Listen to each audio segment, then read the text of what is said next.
Buenas tardes, mi nombre es David San Martín. En esta clase veremos vigilancia epidemiológica.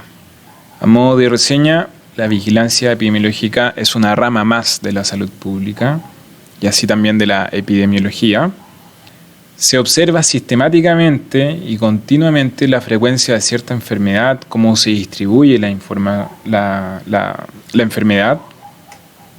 a quiénes afecta y bajo qué determinantes sociales de la salud están interactuando quizás con ella. En la última década se ha desarrollado como una disciplina más dentro de la salud pública y ha sido muy atingente en el contexto de la pandemia COVID-19. Puntos claves que veremos en esta clase: vigilancia epidemiológica, historia natural de la enfermedad y los estilos de vigilancia. Estos son los contenidos y resultados de aprendizaje. Para comenzar, la vigilancia epidemiológica es una función esencial de la salud pública. Se entiende como un proceso continuo, es decir, se inicia recolectando la información, se analiza, se interpreta, se difunde, se actúa sobre problemas de salud priorizados y luego se vuelven a recolectar datos para ver si la actividad que se realizó funcionó. Nuestro país tiene una larga tradición en vigilancia epidemiológica. Ha podido reducir la incidencia y la prevalencia de problemas de salud que se han priorizado, como lo fue, por ejemplo, la mortalidad materna en algún minuto, la mortalidad infantil. Ha podido contener la propagación de enfermedades, llámese sarampión o cólera en el pasado, que son parte de las enfermedades que, si volvieran a nacer ahora, serían reemergentes. Por lo tanto, también ha tenido una gran actividad evitando el ingreso de enfermedades emergentes o nacientes nuevas, como COVID-19, que se desconocía, y las reemergentes que estuvieron en el pasado y que hay que mantenerlas a raya. Esta es una viñeta que habla de la vigilancia epidemiológica. Pueden ver que el paciente en el fondo es toda la población. ¿Para qué vigilar? ¿Cuál es la justificación de la vigilancia? Se justifica la vigilancia a partir de que podemos prevenir las enfermedades o podemos diagnosticarlas en un momento que pueda ser precoz y tenga mejor oportunidad de lograr sobrevivir en el desenlace. Otra justificación es que afecta a una mayor proporción de la población económicamente activa, por lo tanto los países se pueden ver dañados en ese sentido, y porque permite evaluar el impacto de las medidas de prevención y control. Este es un ejemplo de cómo se vigila. Aquí vemos que cada puntito rojo es un caso de hepatitis A través de este mapa. Es una figura solo para ejemplificar cómo se vigila. Los objetivos que persigue la vigilancia epidemiológica son variados. Primariamente, intenta detectar esos cambios en la ocurrencia y en la distribución de las enfermedades, diagnosticarlos a tiempo, verificar la tendencia que tiene el proceso de salud-enfermedad, observar esos cambios de patrones, por ejemplo, con las determinantes sociales de la salud y ciertas enfermedades o ciertas condiciones de salud. Ejemplo, nivel educacional bajo, con obesidad.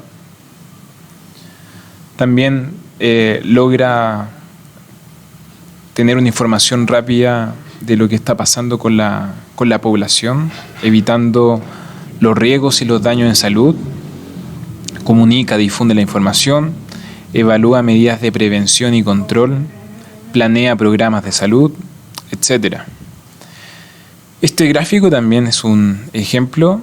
En él se ejemplifica, se expone los indicadores de comportamiento sexual en los últimos 12 meses según sexo y nivel educacional. Entonces vemos que existe cierto comportamiento sexual a propósito del género, es decir, diferencias entre hombres y mujeres, o según nivel educacional. Se usa la vigilancia para este tipo de cosas, es decir, pueden vigilar tanto las enfermedades como las condicionantes o factores de riesgo que pueda tener la población, siempre considerando la magnitud del problema. Los problemas son muchos y variados y deben ser priorizados. ¿Cómo se priorizan? Con el criterio de la magnitud, es decir, a cuántas personas afecta, el número de personas que afecta. La vigilancia, como vimos en la primera imagen, determina la distribución geográfica del problema de la enfermedad, usa la historia natural de la enfermedad para conocer cuál va a ser el posible desenlace, genera hipótesis, evalúa las medidas de control, monitorea los cambios en los agentes infecciosos, las mutaciones que pueden tener los microorganismos, detectar los cambios en las prácticas de salud. Si, por ejemplo, cierto servicio de salud consideró que ya no deben lavarse más las manos o deben lavarse doblemente las manos, el uso de mascarillas, etc. Facilitar la planificación de las actividades. Evaluar la utilización de los servicios de salud, cuántas personas consultan en los servicios de urgencia, otros en los SAPU o en otros servicios de salud. Evaluar las competencias de los profesionales al realizar su trabajo, es decir, quién tiene mejor rendimiento, quién atiende más pacientes por hora. Ese tipo de cosas son elementos que son importantes a la hora de medir los usos de la vigilancia. Aquí tenemos otro caso, la prevalencia de consumo de alcohol según hombres y mujeres y según la frecuencia, es decir, si han consumido alcohol en los últimos 12 meses, en los 30 días, en los 7 días, en los últimos 30 días. Vemos en este gráfico que los hombres siempre ganan en todos los momentos del consumo de alcohol versus las mujeres. La aplicación es que tiene la vigilancia epidemiológica es cuantificar la magnitud de un problema o evento de salud. ¿Cuántas personas afecta? Eso quiere decir cuantificación de la magnitud. Detecta los cambios en la ocurrencia de la enfermedad, sean estos brotes o epidemias. Observa los cambios de los agentes y huésped. Quizá algún agente causal, un microorganismo, por ejemplo, mutó o apareció una nueva cepa, o el huésped adquirió otros factores de riesgo que lo hacen más susceptibles a la gente. Evalúa los servicios de salud, cómo se comportan, si son eficientes, las medidas de prevención y control, los modelos de predicción, también tiene que ver la vigilancia porque a raíz de la forma en cómo se evalúa y se cuantifica la enfermedad, se puede predecir qué pasará con modelos estadísticos y matemáticos. Esta es la tasa bruta de incidencia por accidente de tránsito, elemento que también se vigila, y se evalúa qué pasa entre hombres y mujeres y a las edades que más ocurre. Es decir, nos damos cuenta de que el grupo que más incide, en este caso, son los hombres de 65 más años. Estos son los criterios de priorización, son los elementos por los cuales una enfermedad se pone por delante de otra a la hora de hacer algo en pos de solucionar el problema.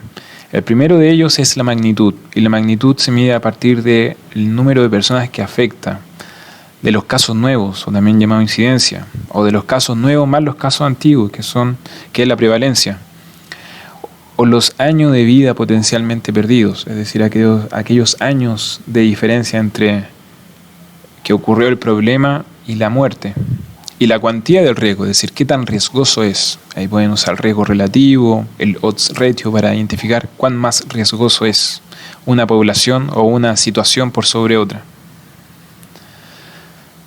Para poner el ejemplo de cuantificar la magnitud de un evento, dejé al COVID-19, que es una enfermedad emergente, es una enfermedad nueva y tiene una capacidad viral de mutar genéticamente. Tiene un elevado potencial epidémico,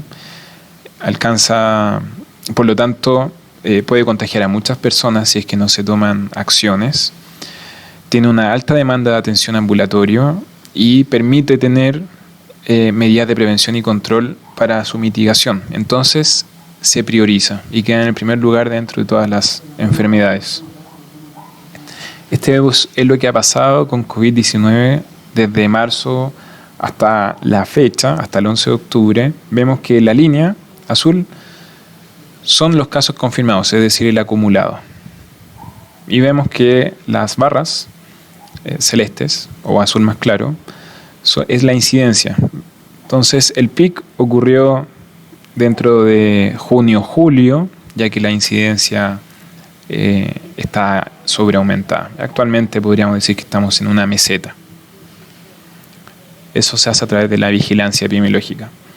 Con VIH también se puede hacer lo mismo. Se evalúan progresivamente los años, del 2014 al 2019, y se evalúan los casos positivos entre enero y noviembre. Y también puedo diversificar entre enero y noviembre versus diciembre, para saber si cierto mes puede ser un mes donde la incidencia o los nuevos casos sean más altos versus otros. Esta es la tasa de notificación por VIH-Sida según sexo, y nos damos cuenta que gracias a la vigilancia epidemiológica hay un ascenso en todos los puntos a lo largo de los años, desde el 2010 hasta el 2019, pero el grupo que es más incidente en la tasa de notificación por VIH-Sida son los hombres versus las mujeres. Sus tasas son mucho más altas. Esta es la tasa de casos notificados por VIH-Sida según grupo de edad. Ya no está el año, sino por edad, dentro del contexto del año 2019. Entonces vemos los grupos de edad versus hombres y mujeres, y nos damos cuenta que el grupo de hombres de 25 a 29 años es el grupo más notificado, más incidente. Entonces, entre más detalles o insumos le entregamos a la vigilancia epidemiológica, en los datos podemos tener datos más exactos o conclusiones más precisas. El hantavirus, ustedes saben que tiene más casos durante el verano porque las personas van de vacaciones al sur. Y acá vemos lo que ha ocurrido en distintos años, pero siempre los momentos parecen ser los mismos, es decir, todo empieza a aumentar o sobreaumentar en enero, febrero, marzo, que son los meses de más vacaciones. Ahí podemos ver lo que pasa en distintos años, el 2017 en azul, el morado en 2018 y el rojo en 2019. Entonces, cuando hay un problema, se prioriza y se realiza una campaña. En el ejemplo del hantavirus, la campaña se dirige a dos grupos: a las personas que viven o trabajan en el campo y las personas que van de camping o paseo al aire libre. Bueno, a propósito, ¿por qué pasa que las personas se contagian con hantavirus? Bueno, cuando más llueve es donde hay más comida. Entonces, cuando hay más comida, sucede que también ocurren más fecas. Entonces estas son inhaladas por la persona y ese es el contagio. Por lo tanto, existen factores que pueden estar explicando las enfermedades. Como lo dije en el hantavirus, también pueden existir otro tipo de enfermedades que se alimentan de estos factores de riesgo. Por ejemplo, el sedentarismo, donde el 86,7% de la población chilena es sedentaria. Y podemos diferenciarlo por género, hombres y mujeres. Las mujeres tienen un 90% y el hombre un 83,3%. Entonces, las mujeres tienen mucho más riesgo de padecer una enfermedad, por así decirlo, siendo que en ambos casos es alta. El estado nutricional también puede ser un factor. Y como les mencionaba antes, se puede obtener una tendencia de la enfermedad. Esta gráfica representa lo que pasa en 1981 con distintas enfermedades, sarampión, rubiola, y se ve el descenso de ellas. Y el descenso ha sido gracias a distintas intervenciones en salud pública y a la intervención de dosis de vacunas. Ahí tenemos el ejemplo de la cobertura vacunal en la primera dosis y la cobertura vacunal de la segunda dosis y en los distintos momentos donde se trató de iniciar esta. De modo que a mayor cobertura también disminuyen los casos. Y los planes de eliminación que emergen desde la vigilancia en salud pública logran también disminuir la situación. La tasa de incidencia de tuberculosis también es algo que se puede estimar hacia el futuro. La observada es la línea roja, es decir, lo que está sucediendo realmente, y se realiza una estimación a partir de lo que está pasando, siempre con los límites superiores o inferiores. Entonces la tendencia de aquí progresivamente en los años es que siga descendiendo. Se evalúan intervenciones también, porque todo se vigila. Entonces puedo ir a un colegio y realizar una especie de consejería o taller a niños para incentivar el consumo de frutas, verduras, leche por sobre los snacks, las golosinas o las bebidas azucaradas. Y vemos cómo funcionan con la estrategia y sin la estrategia. De eso también se encarga la vigilancia en salud pública. Pero la vigilancia en salud pública se alimenta de la historia natural de la enfermedad y sus distintas etapas. La etapa de susceptibilidad iniciando hasta la etapa de recuperación, discapacidad o muerte. Entiendo que esto ya lo han visto en otras asignaturas, por lo tanto seré breve. Todo inicia con los factores de riesgo. Entonces, al vigilar los factores de riesgo, sé potencialmente lo que pueda pasarle a cierta persona. Luego, en la etapa preclínica, evalúo el futuro a partir de screening o tamizaje, es decir, exámenes de medicina preventiva, que no van a prevenir nada, pero lo que van a hacer es detectar alguna situación anómala a tiempo. En la etapa clínica se vigila la magnitud del daño, a cuántas personas está afectando realmente. Y el desenlace se vigila cuántos mueren con la tasa de mortalidad o cuántos quedan con cierta discapacidad u otra situación. Siempre deben estar detrás los determinantes sociales de la salud a la hora de entender este tipo de situaciones. Por ejemplo, en este tipo de vigilancia de cáncer de mama se hace según modelo Historia Natural de la Enfermedad. En el primer corte vemos los factores de riesgo para cáncer de mama: inactividad física en adultas, obesidad, tabaquismo, fumador actual, consumo diario de alcohol o expuesta a humo de tabaco. Entonces esas situaciones son factores de riesgo. ¿Se pueden vigilar? Sí. Y se está vigilando el cáncer de mama a la vez, a través de factores de riesgo. Luego se vigila la mortalidad, es decir, la incidencia de cáncer de mama en mujeres y cuántas de ellas mueren. Y luego se ve el desenlace, la mortalidad por 100.000 personas o los años de vida potencialmente perdidos. Esas son formas de vigilar una misma situación, una misma enfermedad, pero con la lógica de la historia natural de la enfermedad. Por lo tanto, para decirlo a modo grosso, la historia natural de la enfermedad es la evolución de la enfermedad desde su inicio hasta resolución. Es específica para cada enfermedad, por lo tanto tiene duraciones distintas. No es lo mismo tener un cáncer de próstata y un cáncer de hígado. Van a evolucionar y tendrán distinta velocidad según la edad de la persona también o sus factores previos. Lo hemos visto con COVID, donde la letalidad de la enfermedad está sobreaumentada en pacientes con factor de riesgo o en edades avejentadas. Por lo tanto, la historia natural de la enfermedad considera siempre en su estudio qué pasaría si es que no hiciéramos nada. Vale decir, estudia la evolución espontánea. Cuando se hace esto, y sobre todo con enfermedades nuevas, y si alguna vez les toca trabajar en este tipo de situaciones, previo a salir a terreno, deben revisar la enfermedad o el síndrome que se trate, ya que el equipo debe tener claro lo que se está investigando, conocer su epidemiología, lo que tenga que ver con las estaciones del año, como lo vimos con el antivirus, los periodos de transmisibilidad, cuánto tiempo incuba, etc. Y estos son los periodos de la historia natural de la enfermedad: la exposición, la incubación, asintomático, clínico y resolución. Me imagino que esto es un repaso de aspectos que vieron en el pasado. La exposición son los factores de riesgo o exponerme a el virus o el microorganismo que genera la enfermedad. Puede ser incluso beber agua contaminada o vivir en un ambiente estresante. Es un periodo que puede ser corto y la persona solo está expuesta, es decir, no se sabe si es que efectivamente generará la enfermedad luego de estar solamente expuesta.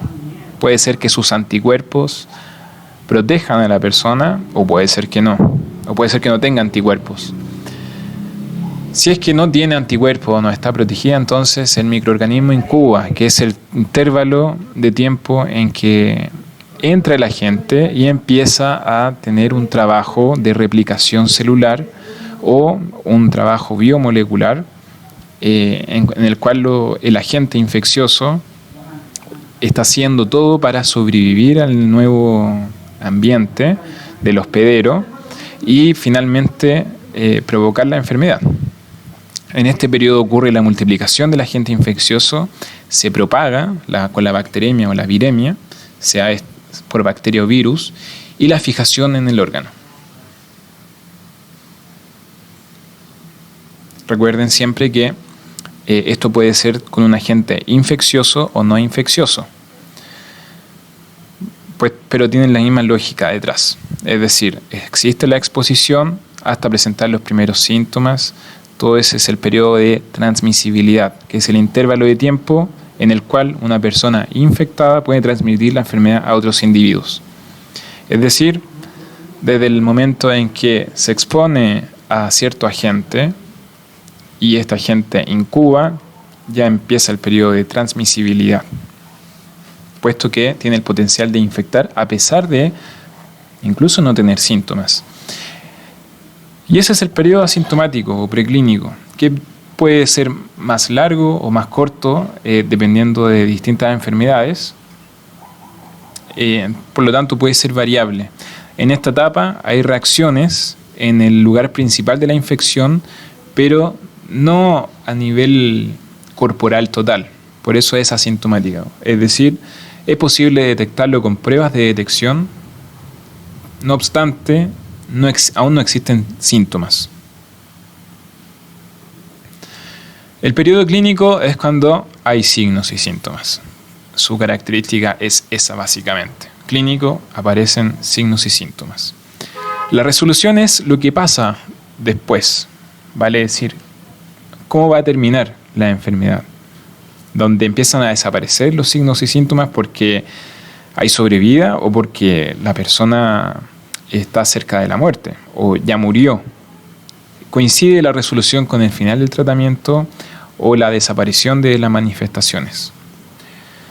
Resultados esperados pueden ser discapacidad, muerte o la sobrevida. Por lo tanto, desde el punto de vista de la historia natural de la enfermedad, se puede vigilar los factores de riesgo, que son aquellas condicionantes que puedan intervenir en la formación de una enfermedad. Por lo tanto, en esta etapa sería muy bueno la prevención y la promoción con la actividad física, el sexo seguro, antitabaco.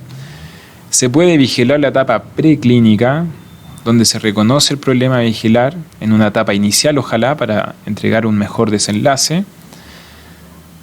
De manera que aquí lo importante es la promoción, se utiliza el tamizaje o el screening poblacional con el PAP y la mamografía, es un ejemplo. Está la vigilancia de la etapa clínica con el diagnóstico y oportunidad en el diagnóstico. Aquí se interviene directamente con cirugías, con radioterapia, con tratamiento farmacológico. Se utilizan servicios, hospitalización, drogas u otras. Hasta el desenlace, que es la resolución final. ¿Y qué es lo que va a pasar con la persona? Es decir, ¿logrará la sobrevida? ¿Será la muerte? ¿O generará algún tipo de discapacidad? Por lo tanto, se debe evaluar la magnitud y el perfil de los afectados, además de las características del problema que se vigiló. Por ejemplo, la diabetes mellitus, sabemos que si de no cuidar, puede generar amputación en las personas. Entonces eso también se puede vigilar, que es un tipo de desenlace.